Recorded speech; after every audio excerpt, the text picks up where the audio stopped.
হঠাৎ করে বাড়িতে কেউ চলে আসলে অতিথি, তখন তো একটু স্পেশাল কিছু খাওয়াতেই হবে। আর খুব সময়েরও অভাব, ওরা তাড়াতাড়ি চলে যাবে। তাই আমি ভাবলাম ভেজ বিরিয়ানি আর চিকেন কারি করে নেব। তার জন্য আমি চিকেনগুলিকে প্রথমে সবজিগুলি কেটে নিয়েছি। ক্যাপসিকাম, গাজর, বিনস আর ফুলকপি কেটে নিলাম। তারপর চিকেনটাকে পরিষ্কার করে আমি এবার ম্যারিনেট করে নিলাম চিকেনটার। হলুদ, লবণ, কাঁচা শুকনো লঙ্কা, তেল, 4 চামচ তেল দিয়েছি, দিয়ে একটু দইও দিলাম, দিয়ে সবগুলি দিয়ে একটু ভালো করে মেখে হাফ অ্যান আওয়ারের জন্য রেখে দেবো। এবার একসাথে দুটো বসিয়ে দিয়েছি কড়াই, দুটোতে আমি তেল দিয়ে দিলাম। এবার রান্নাটা কিভাবে করি দেখে নাও। একটাতে মাংস করব আর একটাতে ফ্রাইড রাইস করে নেব ভেজ।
কাঁচা লঙ্কা প্রায় 15-16টা নিয়ে নিলাম, আদা কুচি নিয়ে নিলাম 1.5 ইঞ্চির মতো, রসুন নিলাম 2টো, আর পেঁয়াজ নিয়েছি 2টো, দিয়ে একটা পেস্ট তৈরি করে নেব।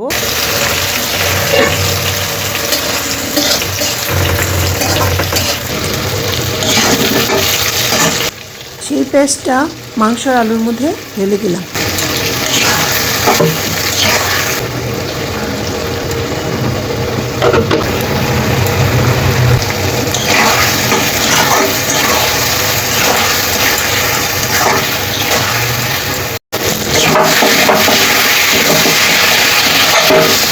আলু ভাজা হয়ে গেছে, ম্যারিনেট করা মাংসগুলো এবার কড়াইতে দিয়ে দেবো।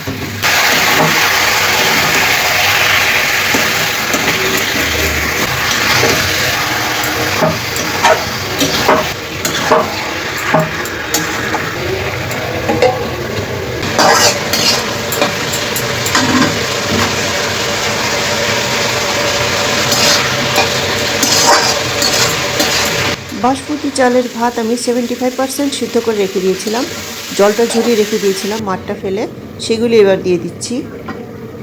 দিয়ে ভালো করে ওই সবজিটার সাথে ভেজে নেব।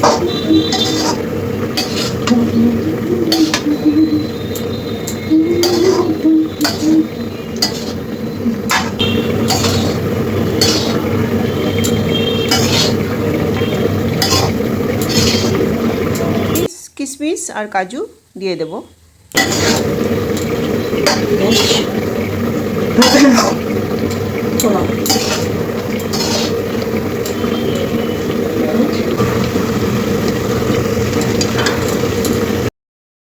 2 চামচ পরিমাণ ঘি দিয়ে দেব, তাহলে টেস্টটা, গন্ধটা, স্মেলটা।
বাস কমপ্লিট হয়ে গেল আমার রান্না বান্না।